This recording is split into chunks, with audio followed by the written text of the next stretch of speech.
আসসালামু আলাইকুম। আজকে অনুষ্ঠিত কারিগরি শিক্ষা অধিদপ্তরের বিভিন্ন পদের যে পরীক্ষাটা হলো তার গণিত অংশের সমাধানে হাজির হলাম। তো চলুন শুরু করি। একটি বাঁশের 5 ভাগের 2 অংশ লাল, 4 ভাগের 1 অংশ কালো ও 3 ভাগের 1 অংশ সবুজ কাগজে আবৃত। অবশিষ্ট অংশ 6 মিটার হলে বাঁশটির দৈর্ঘ্য কত? আচ্ছা, তো আমরা আগে দেখি যে তিনটা অংশ কত, মানে আবৃত কতটুকু সেটা আগে বের করি।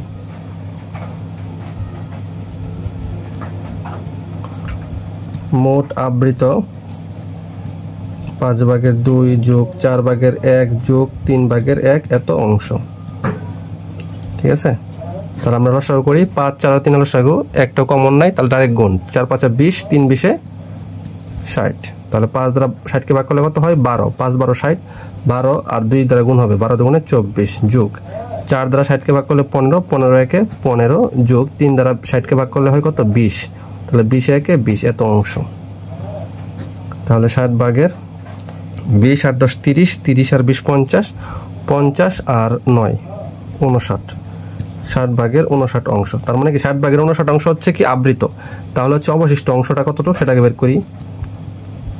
তাহলে অবশিষ্ট অংশ সম্পূর্ণ অংশ 1 বিয়োগ 60 ভাগের 59 এত অংশ। তাহলে লসাগু বসবে 60, 60 একে 60 বিয়োগ হচ্ছে 59 অংশ, থাকবে কত? 60 ভাগে 60 থেকে 59 গেলে 1 অংশ। তার মানে 60 ভাগের 1 অংশ হচ্ছে বাকি অবশিষ্ট অংশটা। এখন বলছে অবশিষ্ট অংশ সমান হচ্ছে কয় মিটার? 6 মিটার। তার মানে সুতরাং 60 ভাগের 1 অংশ সমান হচ্ছে কত? 6 মিটার। তাহলে 1 অংশ সমান হচ্ছে কত? 6 ইন্টু, ওইভাবে থাকলে কি উল্টে যায়, তাহলে 6 ইন্টু 60 মিটার, তাহলে 6 6 36, 360 মিটার। এটা হচ্ছে কি আনসার। 9 নম্বর অঙ্কটা হচ্ছে স্থির পানিতে একটি নৌকার গতিবেগ ঘন্টায় 7 কিলোমিটার, মানে স্থির পানির গতিটা দেওয়া আছে কত? 7 কিলোমিটার নৌকার। এরূপ নৌকায় স্রোতের অনুকূলে 33 কিলোমিটার পথ যেতে 3 ঘন্টা সময় লেগেছে। কি দেওয়া আছে? স্রোতের গতিবেগ দেওয়া আছে এবং অনুকূলের গতিবেগ দেওয়া আছে, সরাসরি দেওয়া নাই। 3 ঘন্টায় যায় 33 কিলোমিটার। ফিরে আসার সময় নৌকাটির কত সময় লাগবে? ফিরে আসা মানে কি প্রতিকূলে 33 কিলোমিটার যেহেতু পথ, তাহলে প্রতিকূলে আসতে 33 কিলোমিটার কত সময় লাগবে আমরা সেটা বের করব। ঠিক আছে, তাহলে আগে বের করে যাচ্ছে অনুকূলের 1 ঘন্টার গতি। তাহলে অনুকূলে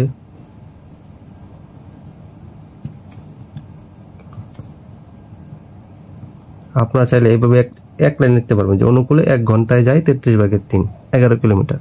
তারপর আমি বোঝানোর জন্য ভাঙাই লিখতেছি, অনুকূলে 3 ঘন্টায় যায় কত কিলোমিটার?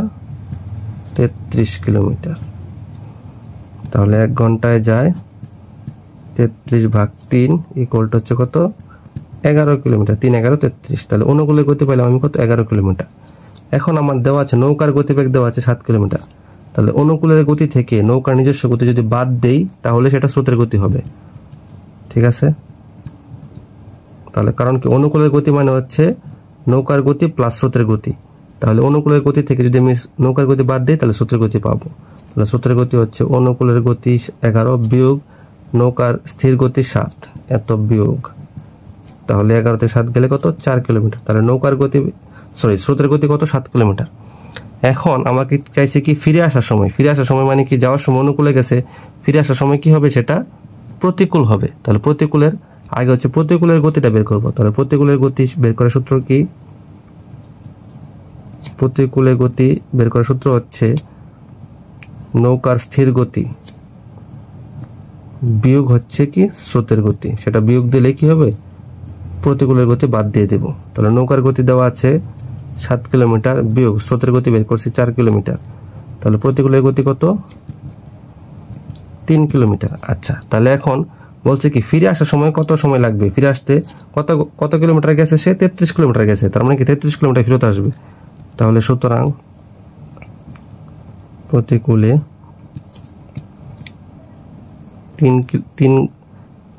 3 কিমি যায় কত? 1 ঘন্টায়। তাহলে 33 কিলোমিটার যায় 33 ভাগের 3 ঘন্টায় ইকুয়াল টু কত? 3 11 33, তার মানে কত? 11 ঘন্টায়। এটাই হচ্ছে আনসার। ঠিক আছে। 13, একটি গ্রামের মোট জনসংখ্যার 9/5 লোক পুরুষ। যদি পুরুষের 30% বিবাহিত হয় তাহলে মোট জনসংখ্যা শতকরা কতজন মহিলা অবিবাহিত? আচ্ছা, একটা জিনিস খেয়াল করি বলি, যখন এরকম ভাগ থাকবে যে এত মোট জনসংখ্যার এত ভাগের এত, যেটার সাথে র থাকবে, তাহলে বলছে কি মোট জনসংখ্যার 9/5 হচ্ছে লোক পুরুষ। তাহলে জনসংখ্যাটা হবে কি হরটা। তাহলে ধরি জনসংখ্যা হচ্ছে 9x এতজন, তার লবটা হবে কি, সেটা হচ্ছে যেটা বলছে যে পুরুষ বা এরকম। ঠিক আছে, তাহলে পুরুষ হচ্ছে কত? পুরুষ হচ্ছে 5x জন। তাহলে 9 জন যদি মোট জনসংখ্যা হয় 9x এবং পুরুষ যদি হয় 5x, তাহলে বাকি হচ্ছে কি মহিলা। তাহলে আগে দেখি যে মহিলা কতজন। তাহলে মহিলা হচ্ছে 9x বিয়োগ হচ্ছে 5x সমান হচ্ছে, মানে এটা থেকে এটা বাদ দিলে তো মহিলা হবে। তাহলে 9x বিয়োগ 5x হচ্ছে 4x জন। তাহলে মহিলা হচ্ছে 4x জন। আচ্ছা, পাইলাম। ঠিক আছে, এখন আমাকে বলছে যদি পুরুষের 30% বিবাহিত হয় তাহলে মোট জনসংখ্যা শতকরা কতজন মহিলা। আচ্ছা, তাহলে কি মোট পুরুষ হচ্ছে আমার 5x, তাহলে 5x এর 30% বের করি, তাহলে আমি বের করতে পারবো যে বিবাহিত কতজন। তাহলে বিবাহিত পুরুষ সমান হচ্ছে কত? বিবাহিত মোট পুরুষ হচ্ছে 5x, তার মানে 5x এর 30% জন। তাহলে 5x ইন্টু 30% মানে 30/100 এতজন। ঠিক আছে, 5 দিয়ে কাটলে 20, এই শূন্য 2/3 মানে কত? 1.5x জন। 2 দ্বারা 3কে ভাগ করলে কি হয়? 1.5 হয়, 1.5x জন। আচ্ছা, তাহলে যদি বিবাহিত পুরুষ হয় 1.5x, তাহলে বিবাহিত নারীও কি? বিবাহিত নারীও হবে কি 1.5x, কারণ কি পুরুষ তো একা বিয়ে করতে পারে না, মহিলাকে বিয়ে করবে। তাহলে বিবাহিত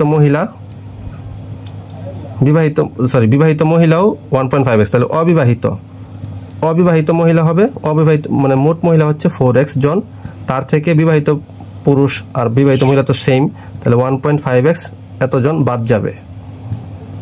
তাহলে থাকবে কত? 4 থেকে 1.5 গেলে থাকে কত? 2.5x জন হচ্ছে অবিবাহিত মহিলা। এখন আমাকে বলছে কি শতকরা কতজন মহিলা। আচ্ছা, তাহলে শতকরা কতজন মহিলা মানে মোট জনসংখ্যা কি বলছে? মোট জনসংখ্যা বলছে, তাহলে মোট জনসংখ্যা তো আমার 9x। তাহলে 9x জনে অবিবাহিত কতজন? 2.5x জন। তাহলে এক জনে অবিবাহিত 2.5x ভাগ হচ্ছে 9x জন। তাহলে যেহেতু শতকরা 100 জন, 100 জন অবিবাহিত, 2.5x ইন্টু 100 ভাগ হচ্ছে 9x জন। তাহলে x তো চলে যাবে, তাহলে 100 দ্বারা 250 কি, কারণ যেহেতু একটা মানে 2500 হইতো, 2500 হইলে কিন্তু একটা ঘর দশমিক আছে, তার মানে একটা ঘর আগে আসলে 250 থাকবে। হ্যাঁ, তাহলে 250 জন। এটাকে আমরা ভাগ করি 9 দ্বারা, 9 দুগুণে 18 থাকে কত? 7, 70, 7 নং 63 থাকে কত? 70, আবার কত? 7 নং 63 আবার 70, তাহলে মানে কি 27.77, কিন্তু 27.78 জন। হ্যাঁ, তাহলে উত্তর হবে কত? 27.78%, মানে 7 থাকবে, 7 থাকবে। ঠিক আছে। 14, x + 1/x = √2 হলে x⁴ + 1/x⁴ কত? আচ্ছা, তাহলে x⁴ + 1/x⁴ সমান হচ্ছে x² + 1/x² তার স্কোয়ার। তাহলে a² + b² সূত্র হচ্ছে কি? a² যদি এরকম 4 থাকে, যদি প্রথমবার x² + 1/x² সূত্র ভাঙতে হয় তাহলে অবশ্যই প্লাসের সূত্র দিয়ে ভাঙবেন। a + b তার হোল স্কোয়ার মাইনাস 2ab। ঠিক আছে। আচ্ছা, তাহলে এটা কাটা যাবে। এখন দেখেন ভিতরে কি পড়ছে? আবার সূত্র পড়ছে a² + b²। তাহলে এইবার হচ্ছে দেখবেন আপনার কিসের মান আছে সেটার ভিত্তিতে, যেহেতু প্লাসের মান আছে আবার প্লাস দিয়ে ভাঙতেছে, a + b whole square minus 2ab।